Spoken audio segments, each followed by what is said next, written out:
Tiniyak ng Department of Public Works and Highways na maayos sa tama ang paggamit ng kanilang pondo para sa susunod na taon. Ito sa kabila ng pagtapyas ng panukalang pondo ng DPWH batay sa inaprubahan ng BICAM. Ayon kay DPWH Secretary Vince Dizon, walang problema kung binawasan ng pondo ng kagawaran dahil ang mahalaga ay ang maipatupad ito ng tama. Kahit aniya wala pang 2026, magsisimula na sila sa pagtatrabaho sa pamagitan ng pagpapatupad ng bagong construction materials price data sa lahat ng mga proyekto na inaprubahan ng Kongreso. Tiniyak naman ng kalihim na hindi makokompromiso ang kalidad ng mga proyekto ng ahensya. Samantala, magpapatuloy din ang reforma sa DPWH sa tulong ng Transparency Portal at malawakang hiring ng mga bagong tauhan na magsisimula sa Enero. Okay lang yon.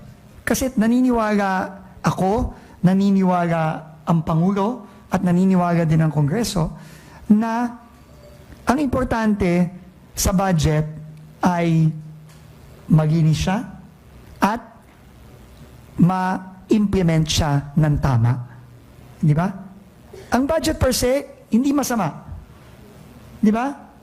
Ang masama, kapag yung mga proyekto sa budget, ginawang ghost, ginawang substandard, pinagkakitaan lang. Na itong parating na 2026, kahit na bumaba yan ng 40%, yung budget na yan ay mapupunta lahat sa mga kababayan natin para sa mga tamang project na makakatulong sa kanila.